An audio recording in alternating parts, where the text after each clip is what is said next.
Right. Yeah, there will definitely be a group of people that there will be a group of people that'll come and say, "Okay, well, here's $1,000. Just get me into Forbes. You do it for me." I'm not gonna be able to get them into Forbes for $1,000. If they want to get into Forbes and they want to pay me for it, they're gonna looking at least $6 or $7,000 for me to do it for them. Does that make sense? So I want to avoid the people that are gonna come and say, "Well, I want to look for PR for my company. Well, here's my money, go do it." But if they want to pay 1,000, it's not going to work. If they want to put out, seven, 6, 7 grand, then sure, I can sell them PR. But for 1,000, no. And also, there's a group of people that are going to fit the first. Right. There's another group of people that are going to want, they're that are going to want to become a writer. They're going to want to do all this, but they're not going to have the time. They'll have the money, they're not going to have the time. And in those cases, those people may say, "Sure, I'll have my assistant go through your program," because they may have a writer, they may have a team, they may have someone who does writing on their behalf, ghost writing on their behalf. So they may have their ghostwriter take the course. So there's that group of people as well. They may not directly do it, but they're going to hire it. They're going to teach this to one of their staff members to do it on their behalf.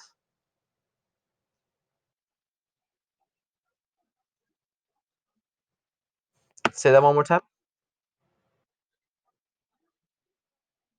Sure, the group of people who have the money and are willing to put in the time but don't have the fit time themselves but rather would outsource this to a writer, that group is fine for me. Sure. A lot of speakers, big name public speakers, big name writers that maintain columns in many publications or want to at least, they don't really do their writing themselves. They have writers, ghost writers that write on their behalf. So those kind of people, like I said, we're going for the people that are not necessarily already successful at it. If they're already writing all around the web, then they don't really need me because they already know this stuff. But the people who are want to do that are kind of doing a lot of speaking and kind of putting themselves out there. Maybe they wrote a book or whatever that want to really get the credibility. Those are the people that really are gonna want to come to me because they've never written for big name publications before. They may have done a ton of blogging. They may have spoken on that on stage and stuff like that, but they don't have the slightest clue what it takes to actually write for a publication. So that's the kind of people that I'm going after.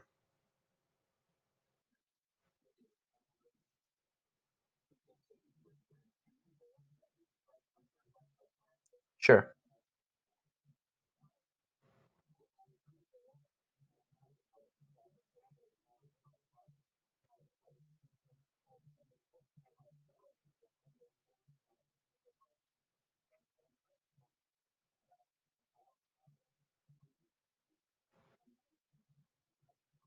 Mhm.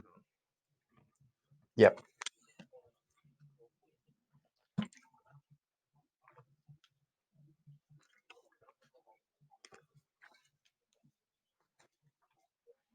Yep.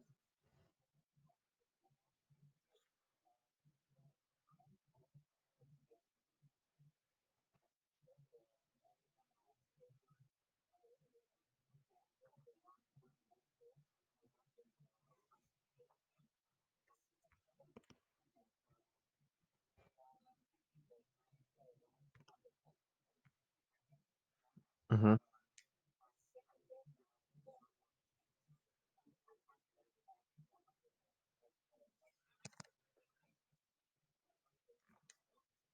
Okay.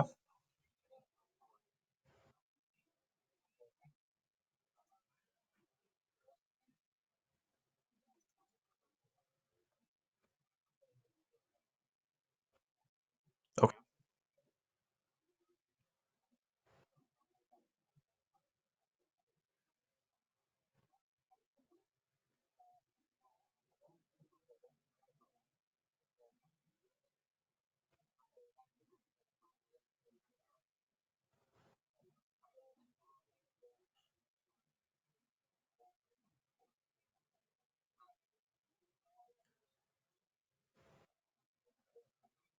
Yes.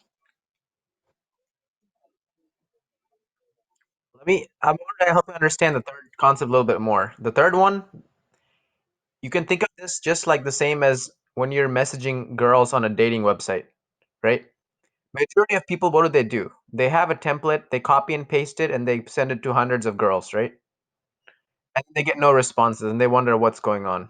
Or people apply to jobs, like on Indeed. They'll copy and paste their resume, they'll do the one hit apply, they'll send it to thousands of places, and they wonder why they didn't hear back, right? It's the same thing, is that you're doing exactly what everybody else is doing, right? That's all these publications get all day long is just generic pitches that were just crafted for whatever reason, just thrown at them. So that's the reason why, if you want to stand out, you have to really take your time.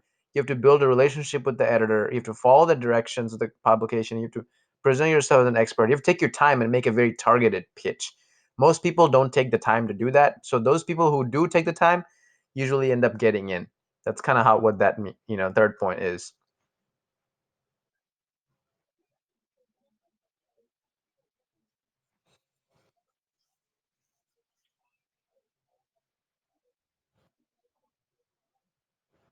Mhm.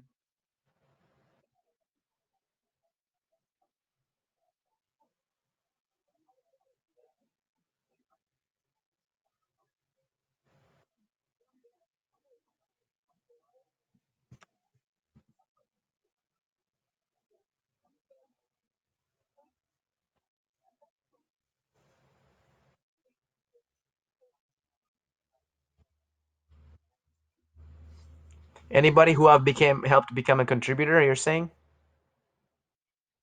Um, yeah, actually, hold on one second. I helped Brian Citron become a contributor to Forbes. But I helped him in a different way, though. I helped him by referring him to the agency council. So it's not like he systematically pitched and all this kind of stuff. I kind of did it internally. But he got into Forbes. Let's see. There's another guy that I helped. I'm not sure if he got into it or not. Let me just see.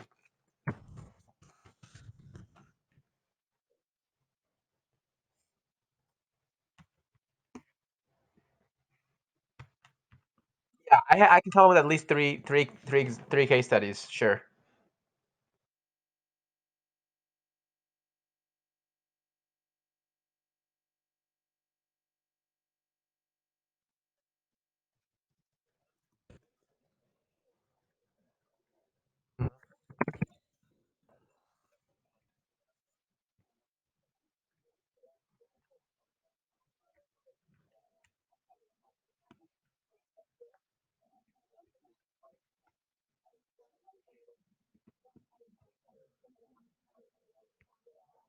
Mhm.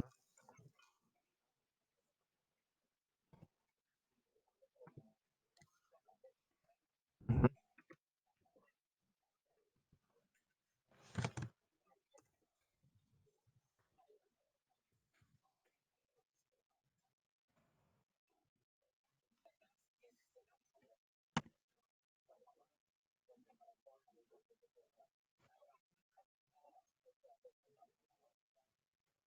Okay.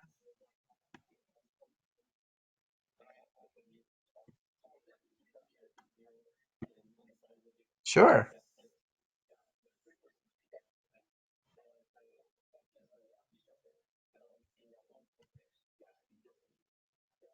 Okay. Sure. Absolutely. So if you can give me a structure, I'll definitely write it out, flesh it out with my content.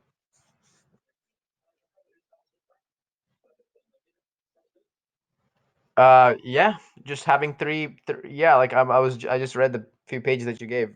So basically, we're trying to basically point out to them like three common misconceptions people have, and then basically give examples to prove to them that how these concept misconceptions don't need to be, and they're there because the people are taking the wrong approach. Here's the right approach.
Hmm.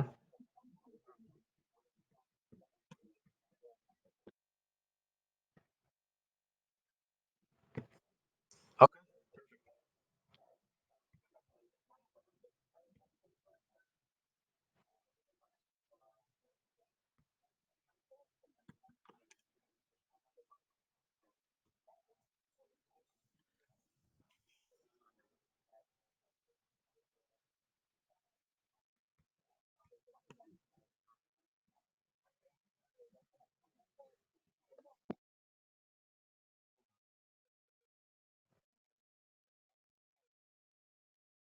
Yeah. The biggest thing, yeah, that's the biggest thing I'm running into is people that are, you know, I mean, I've run into plenty of people that are very interested, but they're like, yeah, they have all these sorts of objections, like you were saying, is that, oh, I'm not sure if this is the right thing for me right now, or, or they'll basically come to me and say, well, what can you get me into? What publication can I pay you to get me into? And then they'll offer very low, small budgets. They'll say like, okay, here's $1,500. I want you to get me into Forbes, Inc. and Bloomberg. Mhm.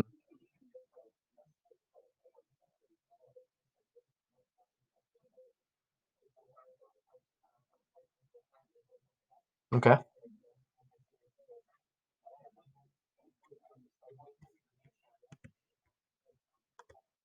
Hmm.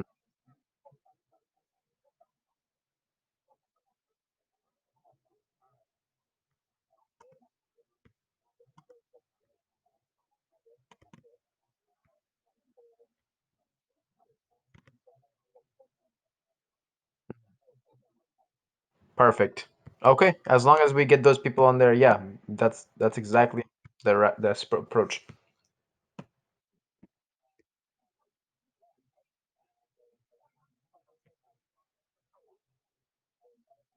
Mhm.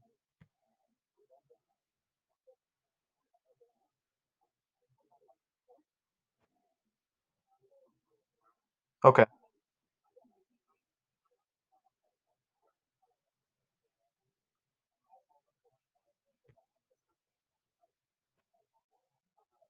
Okay.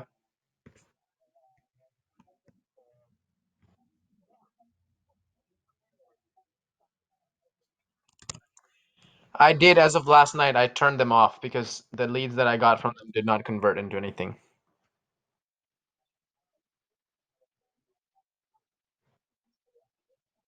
Sure.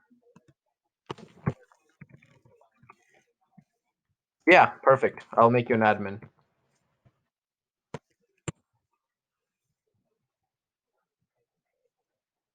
Yeah.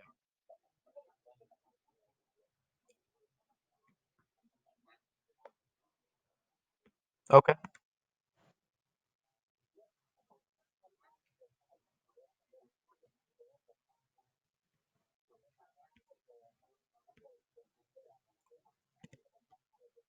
Okay.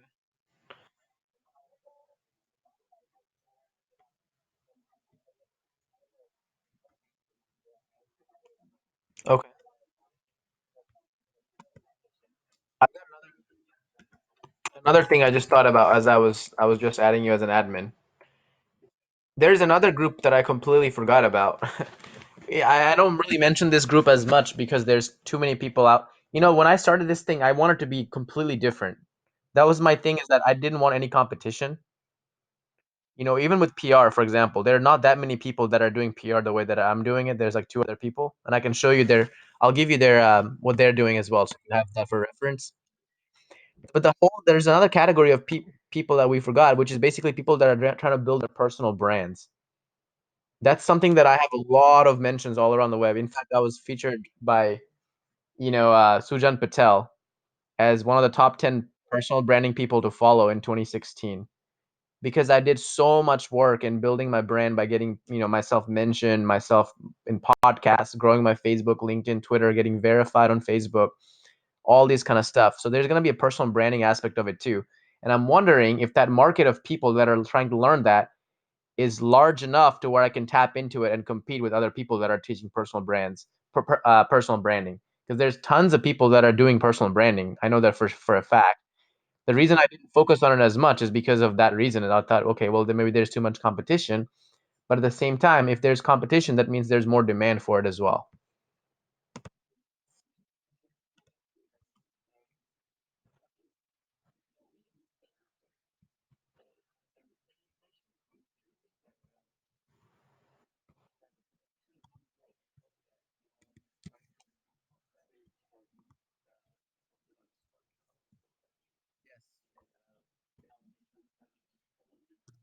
There are people that are there are plenty of other people that are teaching personal branding. Like that is their that yeah, sure there are. I can give you some people.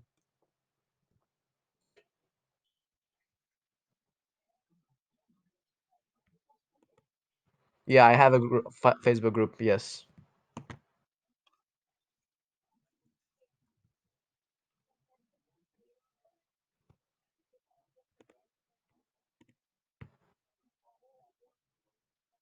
Hmm.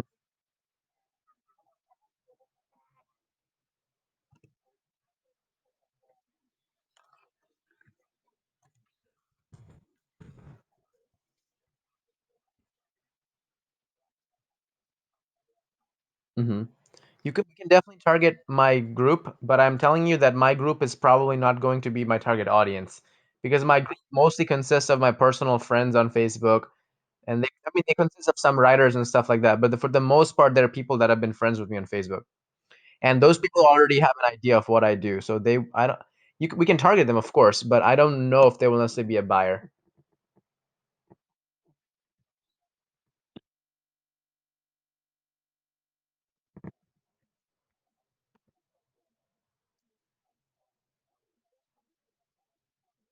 The group is titled "Columnists of Major Publications." And ultimately, I mean, obviously, I want to have only, more for the most part, people that are, writers to big name publications.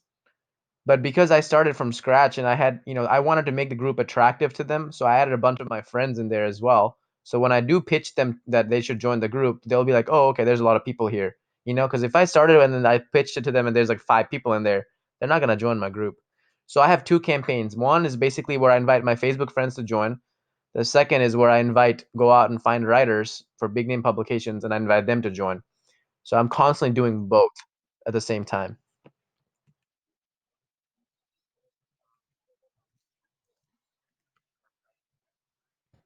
Right now, there's all sorts of people, but I can make it exclusive as I start to, it can be made exclusive basically. But so far, no, it is not. I'm saying it's exclusive, but in reality, it's not because it has tons of people in there that are not necessarily a writer for a big name publication. Does that make sense? I had to fake it till I made it on that group. That's pretty much what I did with it.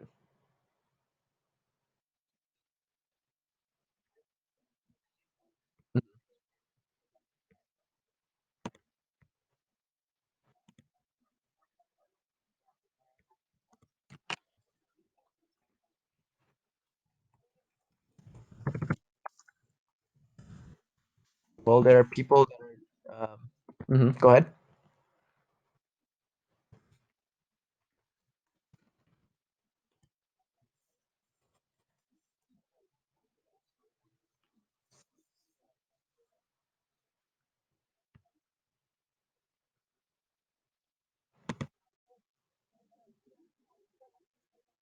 Hmm.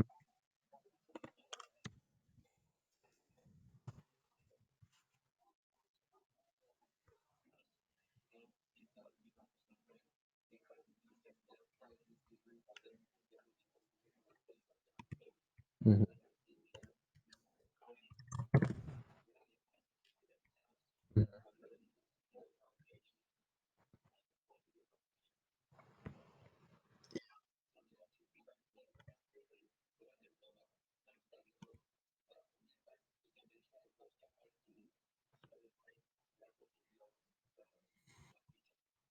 Right. So yeah, just because I mean, there's multiple things that can be taught here, not just one thing, right? The way I designed the course is that I basically looked at all the things that I did, that I achieved, that I get the most questions from people about. So the most common questions I get are, number one, hey Rafi, how did you start writing for so many publications? Number two, hey Rafi, how did you get 60,000 followers on your Facebook page and how did you get the blue tick mark? Number three, hey Rafi, how did you get how did you make so many Facebook accounts and have so many people that you added? You know, and how do you have two LinkedIn accounts with 30,000 connections in each of those? Hey Rafi, how do you get 40,000 visitors to your blog? These are the most common questions I get.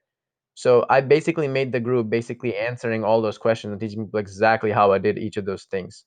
You know, like I'm trying to think of like the most valuable things that I did that nobody else out there is doing, right? The most unique things that I skill sets or achievements that I've achieved that not everybody out there has, but most people, a lot of people want, and basically put those things into the course. That was kind of my approach.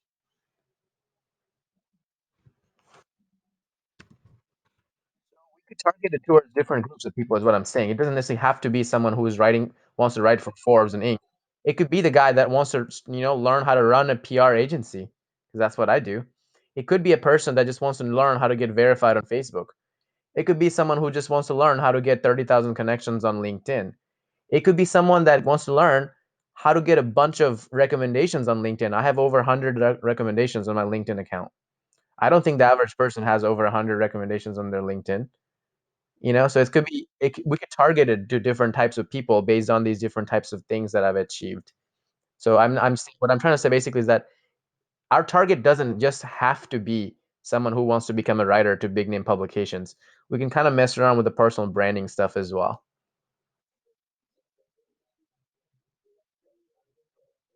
Sure. Mhm,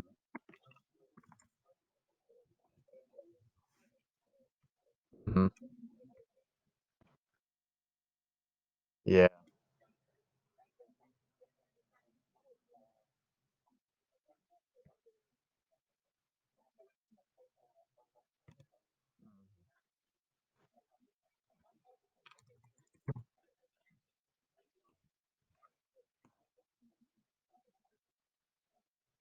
yeah, totally agree.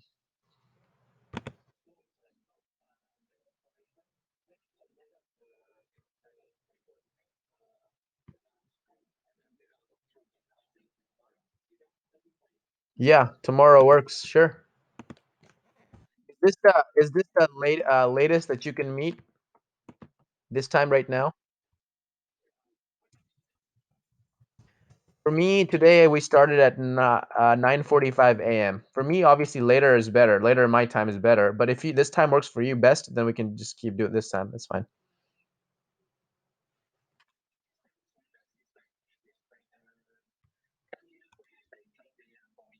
Okay. Sure. Okay. Yeah. No worries. Same time as today then.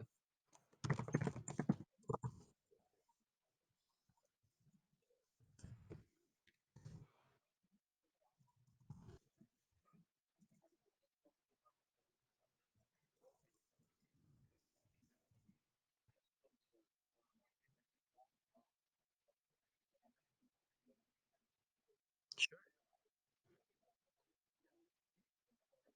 Yeah.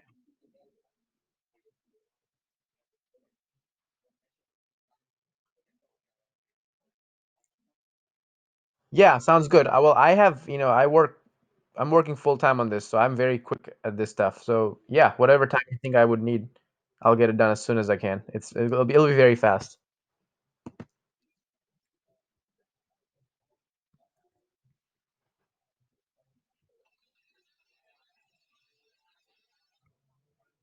Okay.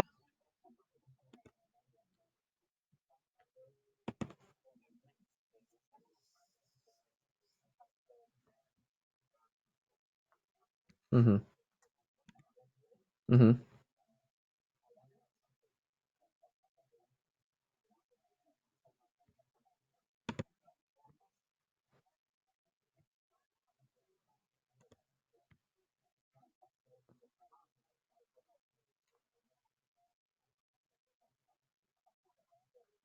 Okay.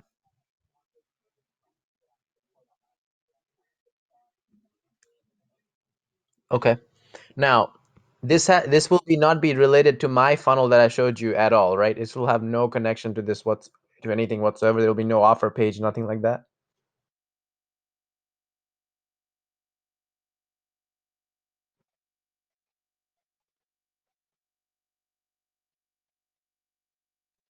Yeah, that's what I price it, but I mean, we can price it at anything that you think it'll sell for.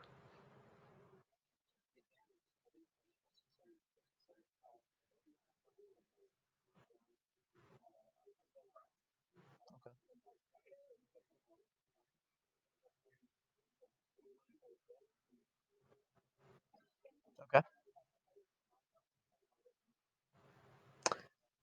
So if tomorrow, let's just say, for example, we launch on Friday and one person gets on the call, that person wants to like, okay, I want to buy this. How will I process that from there? Like, if they ask me, like, okay, so show me what all it'll cover. Like, they're not gonna need to see any kind of landing page at all before they make a purchasing decision, is what you're saying?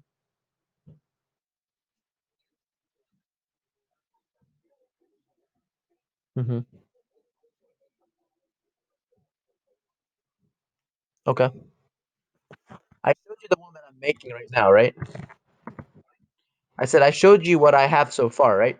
It's the webinar funnel that I'm kind of building out. I'm gonna finish it because I'm almost done with it. But I have everything written out at least a page right now that's gonna come with this whole thing.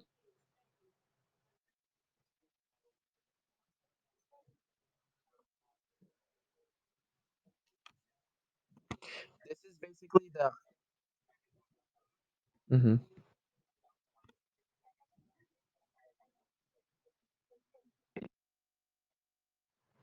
Mm, got it. Okay.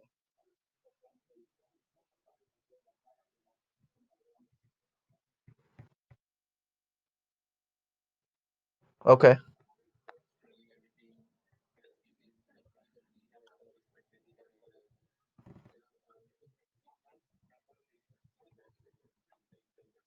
Well, this is a webinar funnel, so they will not see this until they finish my webinar.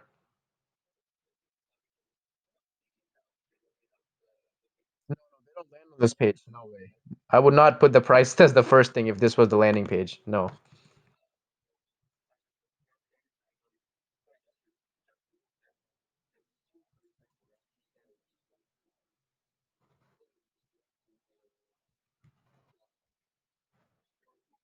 Hmm. Well, the way this is set up currently, the way that I have things set up right now, is they see an ad which leads basically invites them to join a webinar. They join the webinar, they finish the webinar, and then they see this page, which asks them to, after the webinar, they come to this page. So then they basically, ask request to qualify. When they click the qualify button, it takes them to an application process where they answer certain qualifying questions, and then basically says, "Thank you. If you get qualified, you'll be notified within 48 hours via email." Then I go through the answers and I basically email out the people individually that I think qualify, and ask them to schedule a call with me, or ask them to buy directly.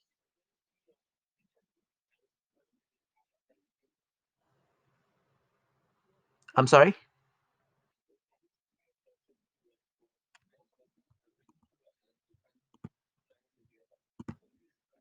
Yeah. Thank you.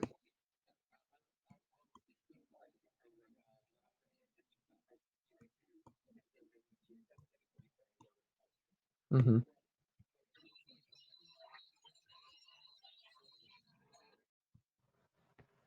I'm sorry, William. Can you repeat the last part again? I couldn't hear the last part.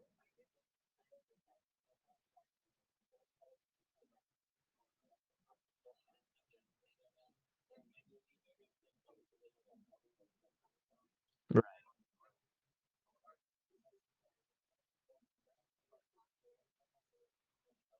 No.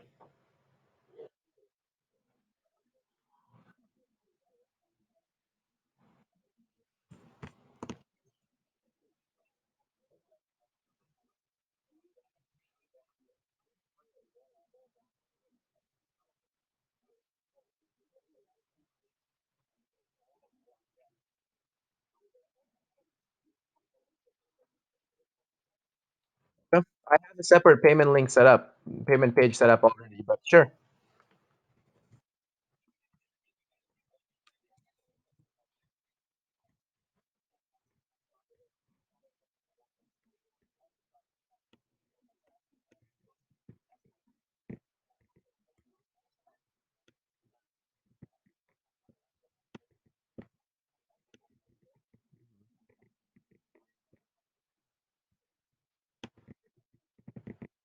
Sure.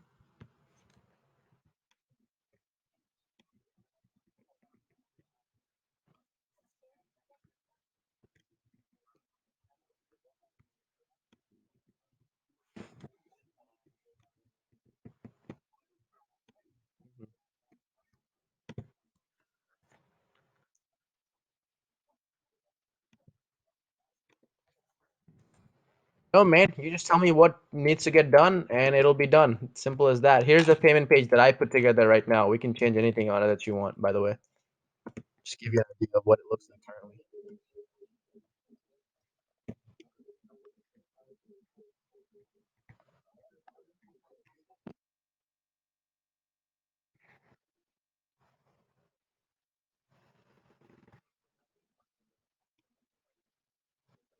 Yeah, it needs to be taken out. It's some sort of glitch. Yeah.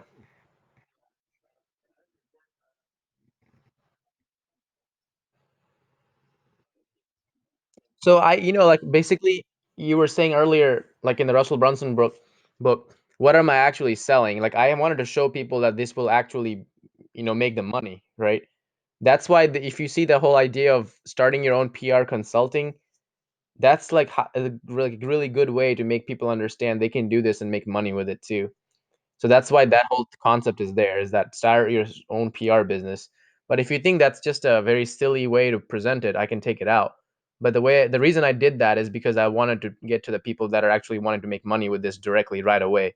So I could show them also how you can literally becoming a contributor or basically whip up a PR agency out of thin air almost, as long as you have the certain network and connections, you know. I mean, it's not that hard to start a PR company basically. You can start it from scratch.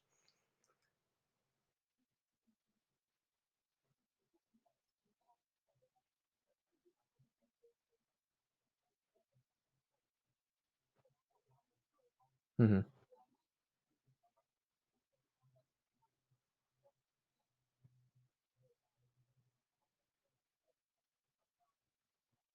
Mhm,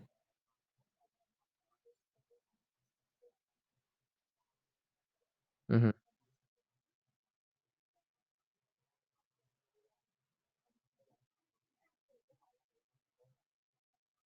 mhm,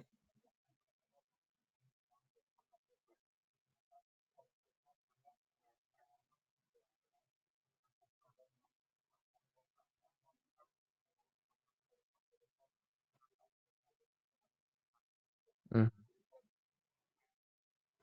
They say like $300.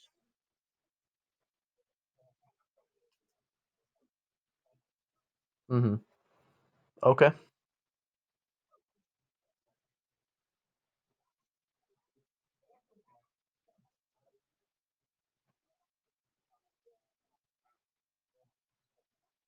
I do not have a script, no.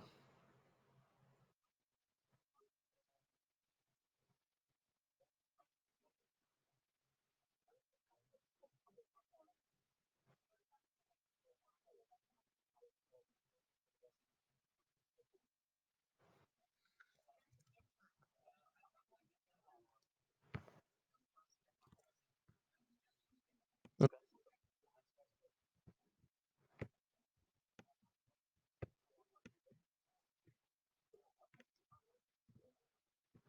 Okay, sounds like a plan. Alright, brother, thank you so much again. You have a blessed night. Okay, you as well. Bye.